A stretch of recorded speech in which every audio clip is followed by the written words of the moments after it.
tell, I'm listening to Drake, dropping 37 hours in one night. I'm sipping margarita, not peach Bellini. If you like the content, hit the subscribe button. But I like this album.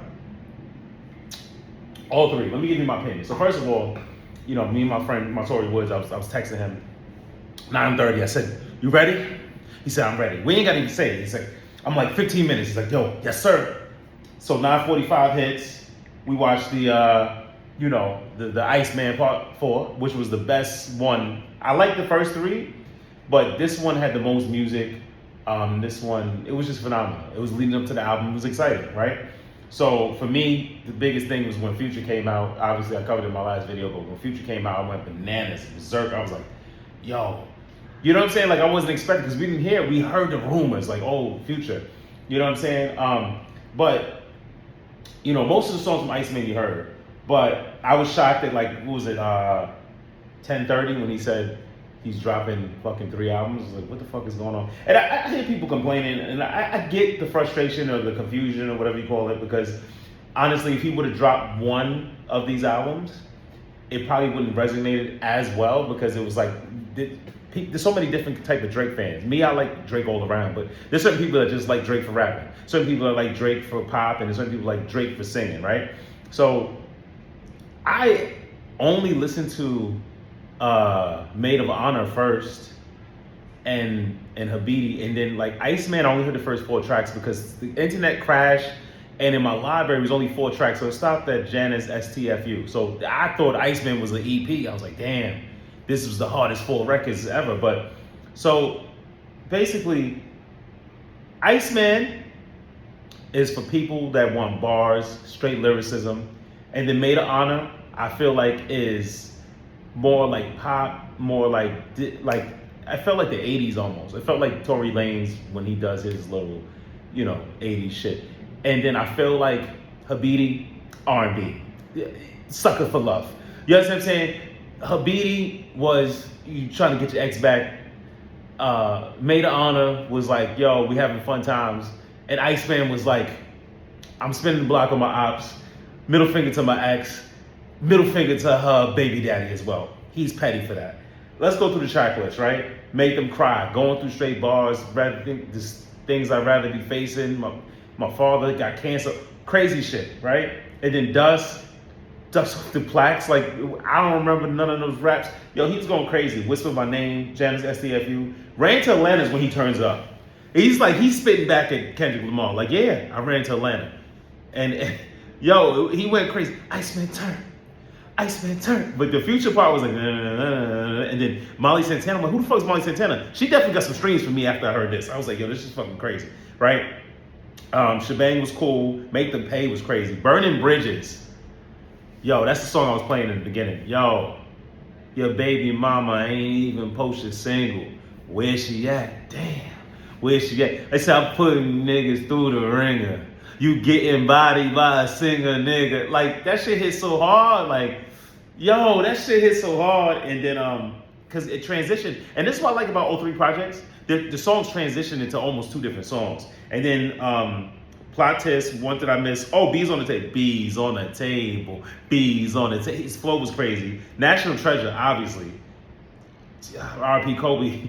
But y'all niggas broke me this way. Y'all checking together. Like, yo, he's going crazy. Little Birdie, Make Them Remember. Make Them Know. Don't Worry. Too Hard for the Radio was crazy. Like, Kendrick, I can do this too. I get on the West Coast vibe and make it. And he had 2 different flows, 2 different cadences, 2 different beats. So Habibti, this is my least favorite. It's a great album, but it's my least favorite of the 3, because number 1 is Iceman, number 2 is Maid of Honor, number 3 is Habibti. Rusty Intro, crazy. WNBA, what? Slap the City is probably my favorite record on this. High Fives, Her No There. They did the Cha-Cha Slide. Sexy Red. I'm Spent with Low Shimmy. Yo, he got in that pocket, that was crazy. Gen 5, White Bone, Fort Worth, Classic. Classic was crazy too. I forgot what sample that was. But then my personal favorite, Maid of Honor, he starts off with Whole Phase, right? Now, this got to say something too, because listen, the cover is his mother and his father, and him as a baby. So it's kind of like, it's almost like reminiscent of what his parents went through, and he's kind of living through it in the music. And then Road Trips. What? This is like techno, like people who do cocaine, they gonna love this shit. They gonna love this fucking album, right? Outside Tweaking, Yo, Cheetah Print, again, Sexy Red, fire. Oh, my bad. Cheetah Print is the Cha-Cha Slide. I'm sorry, I mixed them up. Um, and then which one, Central C, amazing shape, Popcorn. Oh my God, the reggae shit. BBW. Yo, this guy, yo, he's insane. This shit is fire. New Bestie is my favorite on this. New Bestie or True Bestie? I say True Bestie is my favorite. And then New Bestie is my second favorite. Then Stug, Goose Got the Juice, Princess. But overall, great 3 projects. I don't know why anybody would say that, because I have people that say, oh, well, they didn't like Habiti or they didn't like Made of Honor. People say they don't like Made of Honor, I think, mostly. But you can't hate on Iceman. Bar for bar. And he gave you like singles. But I feel like Made of Honor is a better commercial, you know what I'm saying? Like it's got the hits. It's got the hits, you know, between that and Habiti. But Iceman, bars. He said, I was Aiden Ross. I was Aiden Ross with streams before Aiden Ross was streaming, some shit like that. And he was like, yo, what else did he say? Yo, he was saying crazy shit the whole album. Just like, yo, kept going over my head with the Bart Simpson references and the Simpsons. Shit was going over my head at first. Yo, this guy is crazy. This is the #1 rapper. Yo, check these 3 albums out. It took a lot. I was going back and forth with it for like days, like 3 days, and I'm just like, these are classics. I feel like it's not better than Take Care, it's not better than Scorpion, but it's up there with, it might be better than For All the Dogs. I'll tell you right now. Especially if you put them all 3 together, it's blowing For All the Dogs out the water.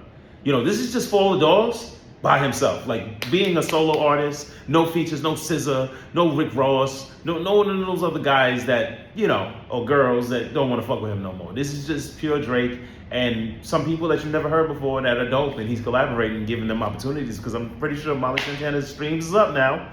Carol G references. Yo, this guy's crazy. Neo Latina G, like Carol, like what? I was like, this guy is fire. This guy is crazy for that, but I like the whole rollout. Like, it was like a movie. It was, this is great. I've been listening to this album on heavy rotation. Basically, Made of Honor and Iceman back and forth. Habiti a little bit, but again, that's my 3rd favorite, but definitely Iceman and Made of Honor. Heavy rotation. Go check this out. Phenomenal. Life is Entertainment. Hit the subscribe button. Hit the like button. Show love. You're going to get more content, more Drake, more hip-hop, more good music. I cover good music, whether it's Drake, whether it's Future, whether it's whoever's making good music at the time, I'm going to cover it. But Drake is the #1. Chris Brown is the #1. That's it. There's no Drake or Chris Brown slander on this page. Bye-bye.